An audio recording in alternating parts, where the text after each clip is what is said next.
जय श्री कृष्ण. आज मी तुम्हाला सार्थश्री एकनाथी भागवत अध्याय 2 यातल्या काही ओवींचे वाचन करून दाखवेल आणि त्यांचा अर्थ पण समजावून सांगेल. तर चला सुरू करूया. ओम श्री गणेशाय नमः. ऐसे भोग भोगिलिया पाठी, सांडूनी वलयांकित राज्यसृष्टी. स्वयं निघाला जगचिठी, स्वहित दृष्टी हरिभजनी. जे राज्य वैभव भोगिती, त्यांसी कदा नव्हे विरक्ती. भरते केली नवलख्याती, सेविला श्रीपती भोग त्यागे. तो तेनेची जन्मे जान, हो आवा मोक्षासी आरोहन. परी जाहले जन्मांतर कारण, तेही विंदान सांगेन. सन्निहित प्रसूती काळी, मृगी जड प्राशितांजळी. ऐकोनी पंचाननाची आरोळी, उडाली तत्काळी अतिसत्राने. धाके गर्भूतीचा पडतांजळी, भरत स्नान करीते काळी. देखोनी कृपाळू कळवळी, काढी तत्काळी दयाळुत्वेन. मृगी नयेची परतोन, मातृहीन हे अतिदीन. भरतपाळी भूतदयेने, मृगममता पूर्ण वाढली. स्नान संध्या अनुष्ठान, करितान मृग आठवे क्षण क्षण. आरंभिल्या जपज्ञान, मृगमय मन भरताचे.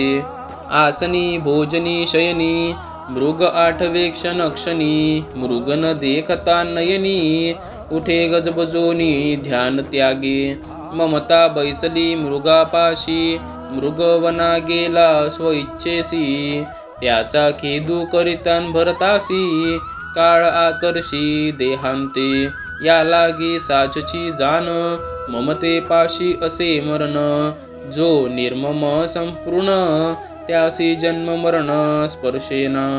भरत तपिया थोर अंगे, तेथ काळ कैसे निरघे. ममता संधी बाहुनी वेगे, मृत्यू तद्योगे पावला. देहासी येता मरण, भरतासी मृगाचे ज्ञान. तेने मृगजन्म पावे आपण, जन्मांतर कारण जाहले ऐसे. कृपेने केला जो संगू, तोची योगियान योग भंगू. या लागी जो निसंगू, तो अभंगू साधक. मृगाचे निस्मरणे निमाला, या लागी तो मृगजन्म पावला. जो कृष्ण स्मरणे निमाला, तो कृष्णूची जाला देहांती. अंतकाळी जे मती, तेची प्राणियांसी जानगती. या लागी श्रीकृष्ण चित्ती, अहोराती स्मरावा. आता या ओवींचा अर्थ. अशा प्रकारे सर्व भोग भोगल्यानंतर आपले समुद्र वलयांकित सर्व राज्य सोडून स्वहितासाठी तो हरिभजनाच्या मार्गी लागला. जे राज्यवैभव भोगतात त्यांना विरक्ती कधी होत नाही. परंतु भरताने नवल केले. सर्व भोगांचा त्याग करून तो लक्ष्मीपतीची सेवा करू लागला. तो खरोखरच त्याच जन्मामध्ये मोक्षाला जावयाचा, परंतु त्याला दुसऱ्या जन्माचे कारण उत्पन्न झाले. त्याचे कारण सांगतो. एक हरिणी प्रसूतिकाल अगदी जवळ आला असता नदीच्या पाण्यात उभी राहून पाणी पीत होती. इतक्यात तिला सिंहाची गर्जना ऐकू आली. तत्काळ तिने अतिशय भयभीत होऊन वेगाने उडी मारली. भीतीने तिचा गर्भ गळून पाण्यात पडला. त्यावेळी भरत तेथे स्नान करीत होते. ते पाहून त्याला दया आली.